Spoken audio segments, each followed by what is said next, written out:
Hello, Sid Roth here with Patricia King. And Patricia, Bonjour, c'est Trot ici avec Patricia King. Et Patricia, je pense que tout le monde est prêt pour le nouveau. Et selon la parole de Dieu, à travers vous, nous entrons dans une nouvelle ère. Vous n'avez pas dit une nouvelle année, bien que nous soyons entrés dans une nouvelle année. Vous avez dit une nouvelle ère. Qu'est-ce que c'est? Quelle est la différence? C'est vrai, et je crois que avant 2020, presque tous les prophètes que je connais avaient la même parole, que nous entrons dans une nouvelle ère. Pas seulement une nouvelle année, pas seulement une nouvelle décennie, mais une époque réelle. Donc une époque est une période de temps qui a des marquages ou des caractéristiques spécifiques. Celle qui peut être regardée même dans l'histoire, que vous direz, oui, elle avait une personnalité définie en soi ou des caractéristiques précises à ce sujet. Si on regarde par exemple 1950, disons l'après-guerre, après la dépression, et nous allons tout le chemin jusqu'en 2020, nous voyons définitivement une période de paix, pour la plupart de liberté, beaucoup de croissance et de déploiement au sein de l'Église. Nous avons commencé dans les années 50 avec tous les télé-évangélistes et la grande guérison des croisades, voie de guérison, tout ce qui a couvert le corps à la vie, au-delà de l'Église locale pour ainsi dire, et alors nous voyons le mouvement du peuple, Jésus, le renouveau charismatique. Nous avons vu enseigner l'ouverture des dons de l'Esprit à tout le corps du Christ, le mouvement prophétique, toutes ces choses arrivent dans cette même dernière ère. Nous avons le renouvellement des années 1990 et nous entrons dans le genre de l'ère apostolique, de choses où il y avait beaucoup d'enseignements sur ce qu'était le rôle apostolique au sein de l'Église, qui était une période de, je dirais, de grâce et de gloire au cours des 70 dernières années, 1950 à 2020. Mais quand nous retournons en 2019, ce que le Seigneur disait en 2020, il était très clair que ce ne sera pas comme si cela allait être différent. Cela va se sentir différent, cela va avoir l'air différent. Bien, nous n'avions aucune idée à quel point cela allait être différent jusqu'à ce qu'il nous frappe réellement en 2020. Mais certainement, je dirais en gros que nous allons, comme si vous viviez différemment en temps de paix, que lorsque vous vivez en temps de guerre, vous vivez différemment. Et je crois que nous allons faire face à des défis dans cette prochaine ère. Elle sera marquée par des défis. Cela va être marqué par certaines choses vraiment difficiles qui apporteront probablement une plus grande gloire. Et je pense à la Bible par exemple, quand il y a un temps de paix, vous verrez écrit, disons dans le livre des rois ou dans les juges, et que vous verrez que tel était le roi ou que tel étaient les juges, et il y avait la paix dans le pays depuis tant d'années. Et c'est à peu près tout ce que vous voyez dans le pays de la paix. Mais la majeure partie de la Bible a été écrite à l'époque de crise, en période d'oppression et en période où on résistait à la foi quand les éléments du monde venaient contre les croyants. Nous voyons Noé, nous voyons Moïse, nous voyons Daniel, Joseph.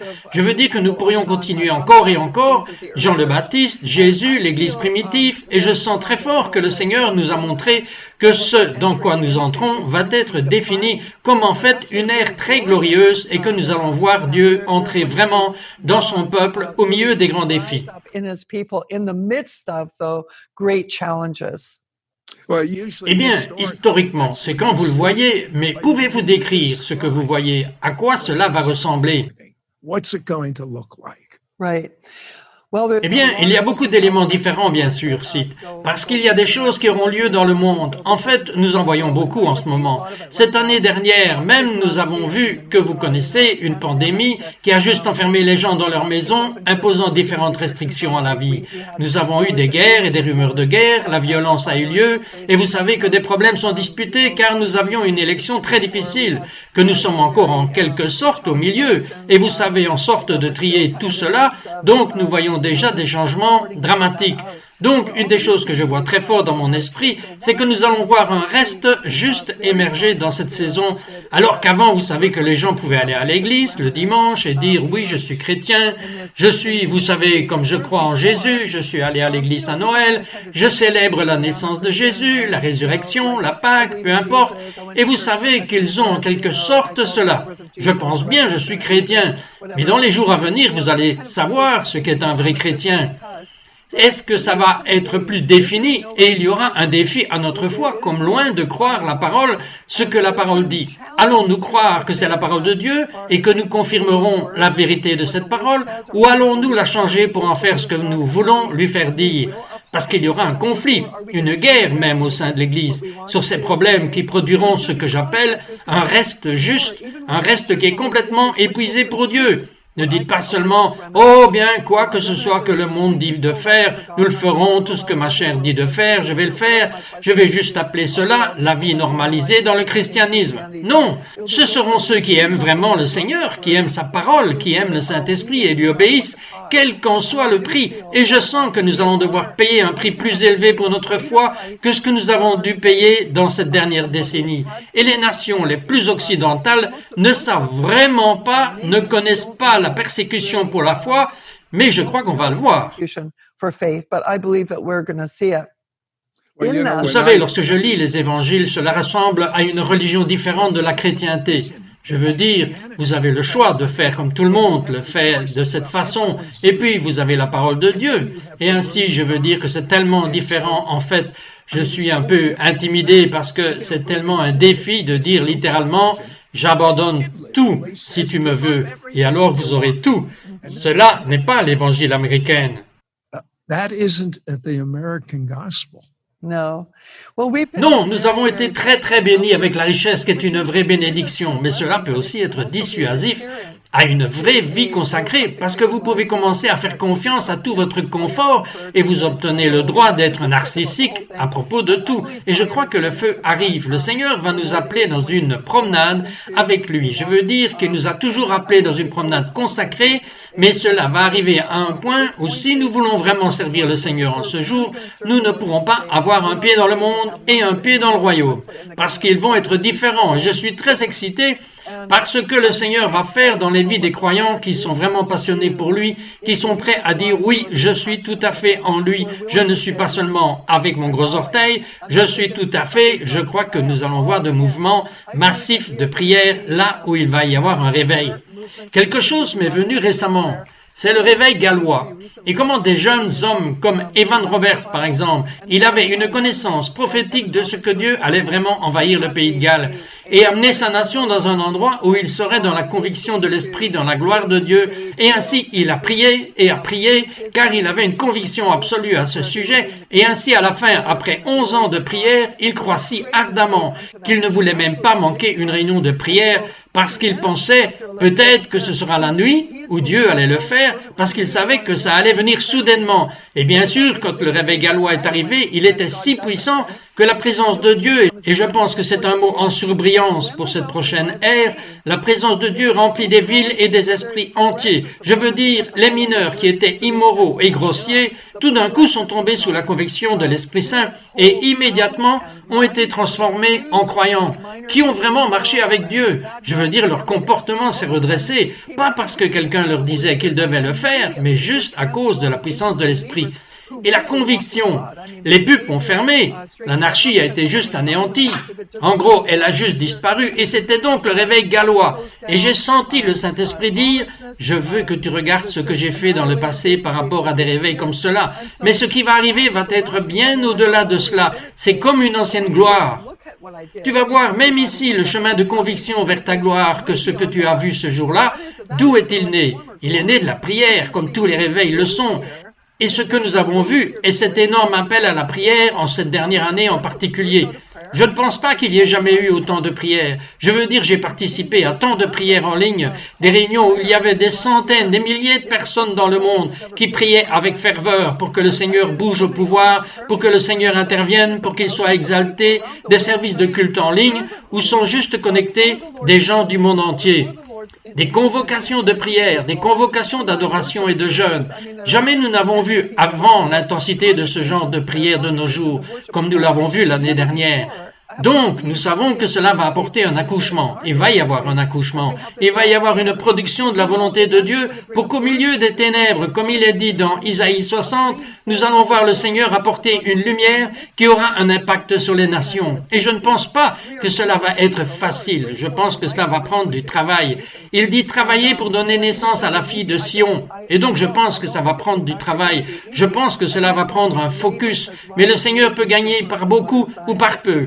Et il va avoir son chemin et je suis très enthousiasmé par ce qu'il a pour nous dans cette ère prochaine. I'm very excited about what he has for us in this next era.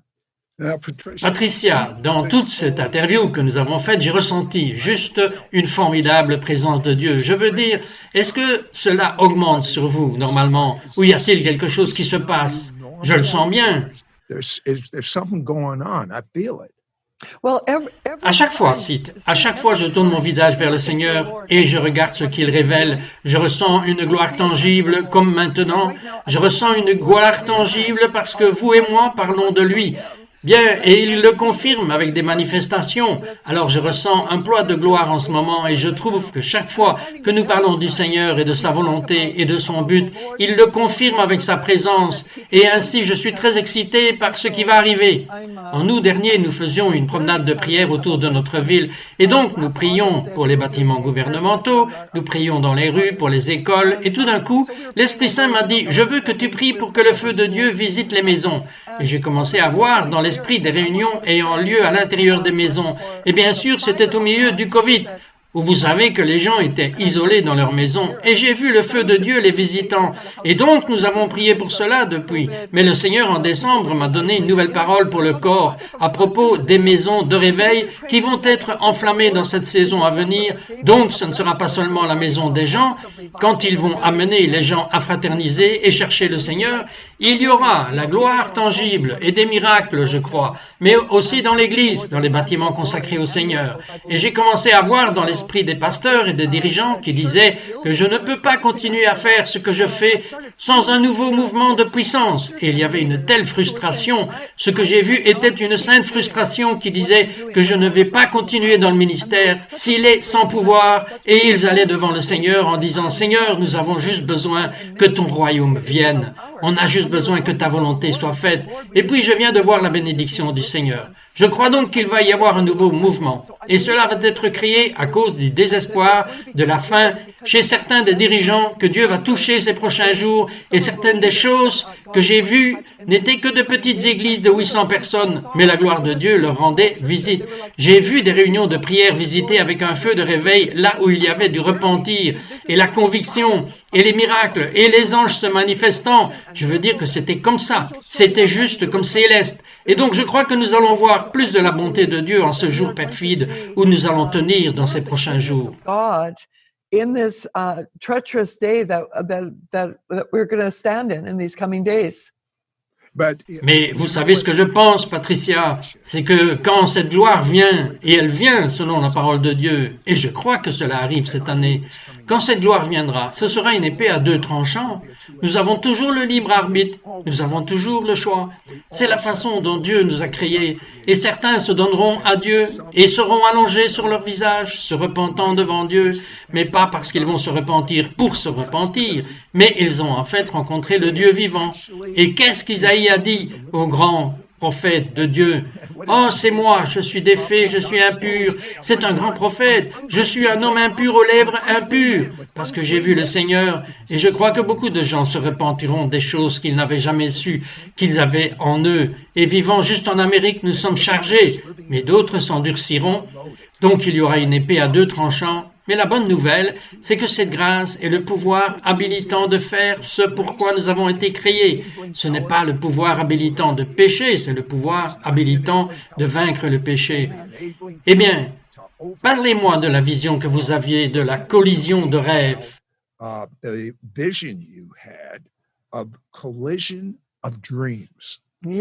Oui, j'ai eu cette vision il y a un mois, donc c'est vraiment frais. Mais c'était passionnant, car ce que j'ai vu était un être humain sur terre, c'était comme une forme humaine, comme une ombre. Et de son cœur est sortie cette lumière puissante. Et il les a quittés et est allé au paradis. Comme une comète, ça ressemblait à une comète qui montait au paradis. En même temps, j'ai vu Dieu au paradis avec une de ces lumières sortant de son cœur et descendant comme une comète vers la terre. Et les deux sont entrés en collision. Et quand ils sont entrés en collision, c'était comme cet éclat de lumière qui remplit l'univers. Il vient juste de remplir toute l'atmosphère qui l'entoure. Et alors, quand je priais, j'ai dit, Dieu, qu'est-ce que je vois? Il a dit que c'était une collision de rêves. Et il dit que nous entrons dans un endroit qui sort de la présence de Dieu. Comme nous nous donnons à la présence de Dieu, on va entrer en contact avec des rêves dans notre cœur qui sont très conformes à la volonté de Dieu, mais ils vont juste être identifiés dans notre cœur. Oh, j'ai ce rêve, et vous savez, j'ai ce vrai rêve pour dire de sortir et prêcher l'évangile à mes voisins. Et cela brûle juste en moi.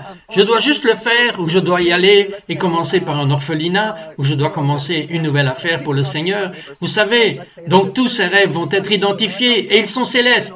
C'est comme Dieu, j'ai ce rêve, mais en même temps, il apporte son flux vers le bas et il entre en collision. Donc cela va produire d'énormes fruits, des lumières énormes. Et il y a des choses qui commencent comme insignifiantes. Ce que le Seigneur m'a rappelé il y a des années, j'étais dans une réunion de prière et le Seigneur m'a dit, je veux que tu partes à Bangkok, en Thaïlande, et je vais te montrer certaines choses sur le tourisme sexuel dont je n'avais aucune idée à l'époque. J'ai fini par aller à Bangkok et la première nuit, je suis confronté à tout le trafic, une situation qui m'a brisé le cœur. Je n'entrerai pas dans tout cela, mais de toute façon, le lendemain, nous allons à Pattaya, en Thaïlande, et je suis submergé par ce que j'ai vu. C'était juste comme tous ces jeunes sont comme détruits par ce trafic sexuel. Alors je suis allé devant le Seigneur et j'ai dit, Seigneur, je dois juste sortir d'ici. Et il m'a dit, je ne t'ai pas appelé pour partir, je t'ai appelé pour être une solution. Et donc j'ai dit juste une minute, qu'est-ce que cela signifie? Et comme je suis entré dans sa présence, il a commencé à me donner un rêve pour changer la situation dans son ensemble. Il a dit, tu sais que tu pourrais sauver, tu pourrais aider, tu pourrais nettoyer toute cette zone. Et cela était juste ce rêve à l'intérieur de moi. Et donc j'ai dit, d'accord, nous pouvons le faire. Donc le lendemain, nous sommes sortis et sommes allés emmener tout un tas de gens au Seigneur et sortis tout un tas de gens du trafic. Et c'était juste comme une collision de ce qui était sur le cœur de Dieu qu'il a mis dans mon cœur, qui se sont mis ensemble. Et cela a juste grandi. Et donc à ce jour, je l'ai vu se répandre et tant de choses ont été faites dans tout le domaine de la lutte contre la traite. Cela suscite maintenant tant de gens, ce qui a fait une grande différence. L'un de nos travailleurs d'origine maintenant travaille sur les médias sociaux avec les cyber-arrestations en cours, comme de très gros trucs qui se passaient et c'était à cause de Dieu, de la connexion de Dieu au rêve qui a été enflammée par un esprit dans mon propre cœur. Comment ceux qui nous regardent en ce moment peuvent-ils avoir cette collision de rêves? Que nous conseillez-vous pour bien faire?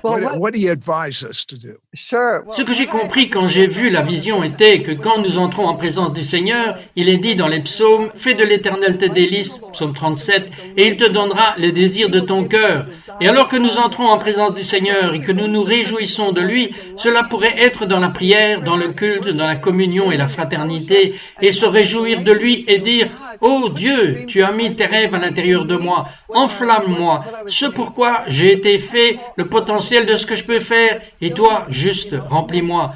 Et puis tout d'un coup, vous commencerez à identifier les envies ou les désirs, les rêves. Et ensuite, quand vous les amenez au Seigneur, cela va être comme un être léger, libéré, qu'il va rencontrer. Il va y avoir une collision. Et ils seront remplis. Et c'est ce que je vois dans cette ère à venir, surtout dans les prochaines années. Nous allons voir tant de gens faire des rêves dont ils n'avaient même jamais rêvé auparavant. Comme avant le temps dont je rêvais faire quelque chose contre la traite des êtres humains, je n'y avais même jamais pensé avant. Je n'ai jamais pensé que je serais impliqué dans cela. Mais là, j'étais en plein dedans. Et je crois que ça va arriver. Les gens vont avoir des rêves qu'ils vont découvrir, des rêves dans leur cœur, de ce que Dieu les a imprégnés, de ce qui va être connecté à Dieu lui-même, qui va produire du fruit qui restera fruit. Dites-nous des choses pratiques pour entrer dans ce domaine, dans la présence de Dieu. Cette connaissance expérientielle, que suggérez-vous pour nous encadrer un peu? What do you suggest? Mentor us a little bit. Ok, eh bien tout d'abord, ce que j'aimerais partager avec les gens, c'est Hébreux 11, verset 6, qui dit que 100 fois, il est impossible de lui plaire. Pour celui qui vient à Dieu, il doit croire qu'il l'est et qu'il récompense ceux qui le cherchent diligemment. Alors, lorsque nous venons tout d'abord rencontrer Dieu, nous ne pouvons pas venir avec cette idée comme « Oh, je vais lutter, et peut-être que Dieu apparaîtra, peut-être qu'il se présentera, et peut-être qu'il le fera quelque chose pour moi, ou peu importe. » Nous devons entrer dans sa présence, croire qu'il est ici, il est avec moi, il est mon Dieu, il m'aime, il l'est. Alors nous entrons dans sa présence, croyant Seigneur, tu es ici. Je n'ai pas besoin de crier et de paniquer, ou je n'ai pas à m'efforcer, je crois juste que tu es là, ce qui signifie que nous recevons sa présence. Nous recevons ta présence, tu es ici. En fait, je ressens cette gloire si forte en ce moment juste en faisant cela. Et alors que vous vous concentrez sur lui, croyez qu'il est avec vous, croyez qu'il est présent. Non pas que vous allez essayer de l'emmener là-bas, mais il est déjà là. Alors vous pourrez commencer à lui ouvrir votre cœur, recevoir son cœur, l'écouter, connectez-vous avec lui, soyez conscient de ce qu'il est, de quoi est-ce qu'il vous parle, écoutez-le. Voyez si des pensées remplissent votre cœur qui sont des pensées de Dieu. Et donc j'aime prendre note de quand vous êtes en présence du Seigneur, comme Seigneur, ce qui est sur ton cœur, qu'est-ce que tu dis? Laissez-le remplir votre cœur et puis vous remplissez son cœur de ce qu'il a sur votre cœur. Et donc, il y a cette connexion divine. Donc c'est une chose. Une autre chose que je trouve vraiment, qui m'aide à entrer dans sa présence et que je pense que nous devons faire beaucoup de choses maintenant. Prier en langue, et je crois que c'est l'une des plus grandes clés pour nous permettre dans l'esprit, parce que nous sortons de notre pensée naturelle et nous aidons à nous concentrer sur Dieu lui-même et la langue de l'esprit. Et dans Jude 20, il est dit que nous nous construisons dans notre foi sainte, qui est la propre foi de Dieu. Notre foi la plus sainte, priant dans le Saint-Esprit, donc prier en langue, est un moyen de prier dans l'Esprit Saint. Puis il dit de vous garder dans l'amour de Dieu. Alors, quand vous priez en langue, vous entrez dans l'amour de Dieu et vous vous gardez dans cet amour. Donc, c'est très puissant. Et je trouve que quand je prie en langue pendant un temps prolongé, tout d'un coup, vous vous sentirez comme si vous étiez dans un royaume révélateur ou quelque chose du genre. Tout d'un coup, vous commencez à recevoir des choses du Seigneur qui semblent beaucoup plus claires pour vous que ce ne l'était auparavant. C'est une autre façon. Et ensuite, une autre est que j'aime trouver le Seigneur dans sa parole. And then another is I like finding the Lord in His Word. Laissez-moi vous arrêter pour une chose. Il y a une écriture que je lisais ce matin, que je pense être importante, sur les langues. Romains 8, 28 nous dit « Toutes choses concourent au bien de ceux qui aiment Dieu. » Mais les gens ne regardent pas le verset avant, cela qui parle de gémissement et d'énoncer évidemment les langues. Donc je crois que tout fonctionne ensemble pour de bon quand nous prions dans notre langue naturelle, et sinon Dieu n'a rien à faire pour les rendre bonnes.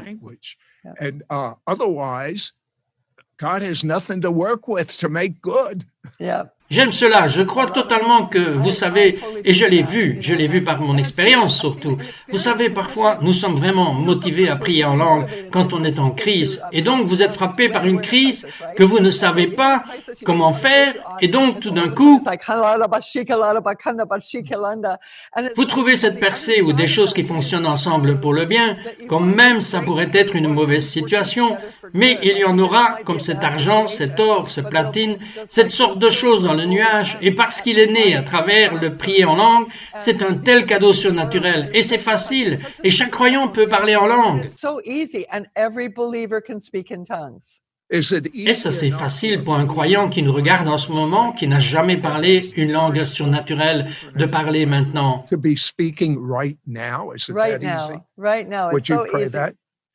Puis-je donner un peu d'explication?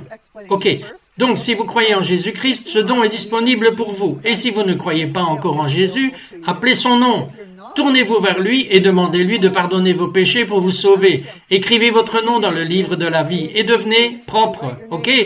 Détournez-vous de tout péché, des choses que vous avez faites dans la vie, et tournez-vous vers lui. Il est tellement incroyable. Alors, vous l'invitez à entrer dans votre cœur pour vous purifier avec son sang et devenez à lui. Maintenant, quand vous invitez le Seigneur dans votre cœur, il entre par son esprit. Vous savez que la chair de Jésus ne vient pas, mais l'esprit de Jésus entre. Et il vient, et il vit, et fait de vous une toute nouvelle créature. Maintenant, tous les dons de l'esprit sont à l'intérieur de l'Esprit Saint. Ils sont en vous. Donc, vous avez la disponibilité maintenant de puiser dans cette vie. Donc, après être devenu chrétien et avoir Jésus vivant en vous, vous pouvez maintenant devenir rempli du Saint-Esprit. Et nous utilisons le terme dans le livre des Actes, vous pouvez être baptisé, ce qui signifie complètement immergé. Cela ne signifie pas seulement dans votre esprit d'homme, mais c'est votre âme, votre corps. Vous pouvez inviter le Saint-Esprit pour remplir chacune de vos parties. Et donc, nous voulons faire cela. Et comme une déclaration qu'il nous a donnée, le don des langues, qui est une langue que vous n'apprenez pas, ce n'est pas une chose éducative que vous traversez, c'est par l'esprit, par la foi que vous libérez. C'est donc ce qui est déjà à l'intérieur qui peut sortir. Alors je vais prier pour vous maintenant. Je veux que vous me suiviez dans la prière et ensuite je vais juste dire maintenant, après avoir prié, je veux que vous commenciez à parler en langue et nous commencerons à parler en langue avec vous. Et c'est juste une question de croire Dieu. Et vous savez qu'il ne viendra pas forcer une voix hors de vous, qu'il ne va pas aimer tout d'un coup être cette voix bourrue sortant de votre bouche, et il ne va pas faire bouger votre bouche.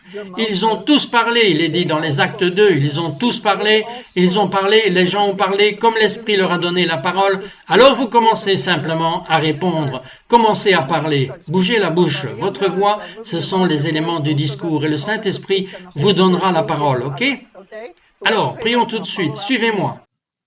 Seigneur Jésus, Lord Jesus, je crois que tu es mon sauveur I believe that you are my Savior, et je t'invite à vivre en moi and I invite you to live big in me comme mon Seigneur. as my Lord. Et tu m'as pardonné tout mon péché. And you have forgiven me of all my sins. Et je t'invite maintenant And I invite you now à me remplir pleinement de ton Esprit Saint. to fill me fully with your Holy Spirit. Je reçois dans ce remplissage, Receive this infilling, non seulement dans mon esprit, mais dans mon âme et mon corps. not only in my spirit, but my soul and my body. Je te remercie, Seigneur, pour ce don I thank you, Lord, for this gift et pour le don des langues and for the gift of tongues qui habite en moi maintenant. that is dwelling within me now. Et je choisis And I choose de t'honorer to honor you en prononçant ce don. by speaking forth this gift. Amen. Amen. Maintenant, nous commençons juste 1, 2, 3.